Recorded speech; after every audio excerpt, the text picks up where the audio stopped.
2024 లేదా 25లో డిగ్రీ లేదా బీటెక్ చదివారా? సాఫ్ట్‌వేర్ జాబ్ కోసం ఎదురు చూస్తున్నారా? అయితే కోడ్‌జ్ఞాన్ 100 డేస్ కోర్సులో చేరండి. జాబ్ సాధించండి. సో మీరన్నట్టుగానే ఇందాక పాయింట్ అన్నారు సృష్ణ గారు. చాలా మంది పేరెంట్స్‌కి డ్రైవ్స్ ఉన్నాయి. బట్ పిల్లలకి ఎందుకు జాబ్ రావట్లేదన్న పాయింట్‌లో ప్రతి పేరెంట్ ఆగిపోతూ ఉన్నారు. అవును. బట్ 5 ఎల్‌పీఏ, 10 ఎల్‌పీఏ పలానా కంపెనీ అన్న దగ్గర చాలా మంది అప్లై చేయరు. ఎందుకంటే మనం పేరెంట్ మీట్‌లో కూడా కొన్ని ఎక్స్‌పీరియన్సెస్ చేసాము. సో పేరెంట్ వరకు రీచ్ అయ్యేలాగా ఇక్కడ పర్ఫార్మెన్సెస్ వైస్ కావచ్చు, వాళ్ళు క్లాసెస్‌కి ఎలా అటెండ్ అవుతున్నారు, ఇక్కడ సేఫ్టీ ఏ విధంగా ఉంటుంది, ఆడపిల్లలు ఓన్లీ ఇక్కడే ఉంటారని గ్యారంటీ లేదు. దూర ప్రాంతాల నుంచి కూడా వస్తూ ఉంటుంటారు. సో వాటన్నింటికి కోడ్‌జ్ఞాన్ ఎలా ప్రిపేర్ చేస్తూ ఉంటుంది పిల్లల్ని, ఎస్పెషల్లీ ఆడపిల్లల్ని? పేరెంట్స్ వైజ్గా చెప్పాలి అంటే వాళ్ళకి ఎవ్రీ సండే ఈవినింగ్ 6 o'clockకి స్టూడెంట్ రిజిస్టర్ అయినప్పుడు వాళ్ళ నెంబర్తో పాటు పేరెంట్ నెంబర్ కూడా తీసుకుంటామండి మనం. పేరెంట్ ఫోన్ నెంబర్ తీసుకున్నప్పుడు వాళ్ళ నెంబర్కి వాట్సాప్ ఉందా లేదా అన్నది కూడా నెక్స్ట్ డే వాళ్ళు క్రాస్ చెక్ చేస్తారు. మా టీం కాల్ చేసి పేరెంట్ దగ్గర కన్ఫర్మేషన్ తీసుకుంటారు. మేడం ఈ నెంబర్కి వాట్సాప్ ఉందా, వస్తుందా మీకు మెసేజ్, లేదు అంటే వాట్సాప్ ఉన్న నెంబర్ ఇవ్వండి, మీ పిల్లల రిపోర్ట్ మీకు పంపిస్తాం మేము, పంపించినప్పుడు మీకు తెలియాలి కదా అన్నది కూడా క్రాస్ చెక్ చేస్తారు. ఇక్కడ స్టూడెంట్స్ ఏంటంటే వాళ్ళ ఫ్రెండ్స్ నెంబర్స్ లేదా వాళ్ళదే ఆల్టర్నేట్ నెంబరో ఇస్తారండి. చాలా మంది మేము ఫేస్ చేస్తున్నాం ప్రీవియస్ గా ఇది. సో అది జరగకూడదని ఈ రోజు స్టూడెంట్ రిజిస్టర్ అయితే రేపు మార్నింగ్ ఆ పేరెంట్ నెంబర్ లో ఏ నెంబర్ అయితే ఇస్తారో ఆ నెంబర్ కాల్ చేస్తారు మా టీం. కాల్ చేసి మీరు మీ పిల్లలు నిన్న జాయిన్ అయ్యారండి మా దగ్గర, ఈ నెంబర్ కి వాట్సాప్ ఉందా, మీరు వాళ్ళ పేరెంట్స్ ఏనా అన్న కన్ఫర్మేషన్ తీసుకుంటామండి. కన్ఫర్మేషన్ తీసుకున్న తర్వాత ఆ నెంబర్కి వాట్సాప్ ఉంది అంటే అదే నెంబర్కి వాళ్ళకి రిపోర్ట్ పంపిస్తాం ఎవ్రీ సండే. లేదు అంటే చాలా మంది పేరెంట్స్ రెస్పాండ్ అవుతారు, ఈ నెంబర్కి వాట్సాప్ లేదమ్మా, ఈ నెంబర్ తీసుకోండి అని చెప్పి నెంబర్ ఇస్తారు. చేంజెస్ కూడా జరుగుతాయి చాలా నెంబర్స్, బికాస్ స్టూడెంట్స్ అక్కడ ప్లే చేస్తూ ఉంటారు. పేరెంట్స్ కి చాలా తెలియవు, అది తెలియజెప్పడానికి పేరెంట్స్ కి కూడా ఒక క్లారిటీ ఇవ్వడానికి మేము అది కూడా చెక్ చేస్తాం. ఇక్కడ నెంబర్ చేంజ్ చేస్తారు. పేరెంట్ కి every Sunday evening 6 o'clock report వెళ్తుందండి.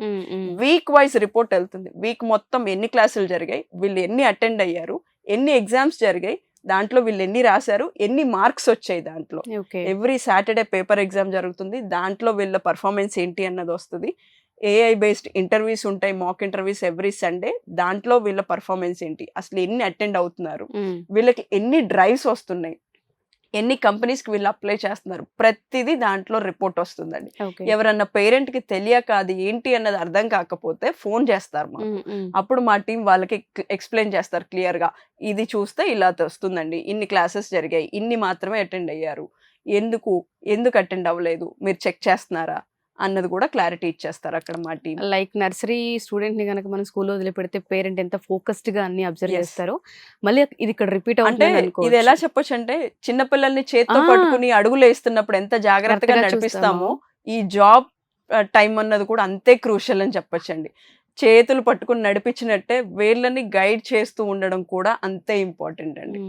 రైట్ వేలో వెళ్తే వాళ్ళ ఫ్యూచర్ చాలా బ్రైట్గా ఉంటుంది. ఒక్క రాంగ్ స్టెప్ వేసినా ఆ ఎంటైర్ ఫ్యూచర్ మొత్తం ఎఫెక్ట్ అవుతుంది. అట్ ద సేమ్ టైం వాళ్ళ ఫ్యామిలీ కూడా ఎఫెక్ట్ అవుతుందండి. ఆ క్లారిటీ పిల్లలకి చాలా మందికి లేక చాలా ఫ్యామిలీ సఫర్ అవుతుంది. ఆ సఫరింగ్ అన్నది మేము కంట్రోల్ చేయాలి. Tier 2, Tier 3 సిటీస్లో ఉన్న పేరెంట్స్కి అవేర్నెస్ క్రియేట్ చేయాలి అని చెప్పి ఇట్లాంటివన్నీ కూడా చేస్తున్నామండి మేము. వాళ్ళకి అవేర్నెస్ క్రియేట్ చేసి మీకు కూడా తెలియాలి మీ పిల్లల గురించి, మీరు ఇంజనీరింగ్ 10th క్లాస్లో ఎలా అయితే రెస్పాన్సిబిలిటీ తీసుకున్నారో ఇక్కడ కూడా తీసుకోవాలి. వాళ్ళకి ఉద్యోగం వచ్చే వరకు మీరు వాళ్ళ చేయి పట్టుకుని నడిపించాల్సిందే అని చెప్తాం మేము. అలా చేస్తేనే వాళ్ళ ఫ్యూచర్ బ్రైట్గా ఉంటుంది. ఎగ్జాక్ట్లీ. సో అండ్ దాంతో పాటు సేఫ్టీ వైజ్ గా కనుక చూస్తే మన దగ్గర ఎలా ఉంటుంది మేడం? ఎస్, మంచి క్వశ్చన్ అండి. చాలా మంది మా దగ్గరకు వచ్చి జాయిన్ అవుతున్న స్టూడెంట్స్, ముఖ్యంగా ఆడపిల్లలు విత్ అవుట్ సైడ్ ప్లేసెస్ నుంచి వచ్చి చుట్టుపక్కల హాస్టల్స్ లో ఉండి ఫుడ్ బాగోట్లేదని ఇబ్బంది పడుతూ చాలా మంది సఫర్ అవుతున్నారు. నాకే పర్సనల్ గా వచ్చి చెప్పిన వాళ్ళు చాలా మంది ఉన్నారు. పేరెంట్స్ మాట్లాడడానికి వచ్చిన వాళ్ళు, మీరే హాస్టల్ పెట్టచ్చు కదా, మాకు ఒక ధైర్యం ఉంటుంది, మీ దగ్గర ఉన్నారు అన్న ధైర్యంగా మేము వెళ్తాం వదిలేసి అని చెప్పి చాలా మంది రిక్వెస్ట్ చేశారు. వాళ్ళ రిక్వెస్ట్లు అన్ని కన్సిడర్ చేసి వాళ్ళ బాధ చూడలేక, సో వీళ్ళకి అకామిడేషన్ అన్నది ప్లాన్ చేయాలి అని చెప్పి లేడీస్ హాస్టల్ అనేది విజయవాడలో మాత్రమే స్టార్ట్ చేస్తున్నామండి. Most probably by February 10th మేము స్టార్ట్ చేస్తాము. ఆల్రెడీ వర్క్ జరుగుతోంది. వాళ్ళకి అన్ని రకాల ఫెసిలిటీస్ దొరుకుతాయి ఇక్కడ. వాళ్ళు అక్కడ ఉండాలి అంటే మేము పెట్టే రూల్స్ కి వాళ్ళు అగ్రి అయ్యి ఉండాలండి. ఓకే. ఎలా అయితే వాళ్ళు స్కూల్ హాస్టల్స్ లో ఇన్స్ట్రక్షన్స్, రూల్స్, Timings ఎలా అయితే follow అవుతూ ఉంటారో. ప్రతిదీ ఉంటాయో ఇక్కడ కూడా అలాగే ఉంటుందండి. అందులో ఏ కాంప్రమైజ్ ఉండదు. వాళ్ళ క్లాస్ లో ఎంత స్ట్రిక్ట్ గా ఉంటారో నాకు తెలియదు, కానీ ఇక్కడ నా దగ్గర హాస్టల్లో మాత్రం చాలా స్ట్రిక్ట్ గా ఉంటది. దానికి ఒప్పుకున్న వాళ్ళే నా దగ్గరికి రావచ్చు అని నేను క్లియర్ గా చెప్తాను. ఎందుకంటే ఆ హాస్టల్ అన్నది చాలా నేను ఒకప్పుడు హాస్టల్లో ఉండొచ్చిందానండి. ఫుడ్ ఎలా ఉంటది, అక్కడ అట్మాస్ఫియర్ ఎలా వాతావరణం ఎలా ఉంటుందో నాకు ఉంటుంది. బాగా తెలుసు. సో నేను దాన్ని దృష్టిలో పెట్టుకుని ఇక్కడ వాళ్ళకి ఏ ఇబ్బంది కలగకూడదు అని చాలా నీట్ గా ప్లాన్ చేస్తున్నాం.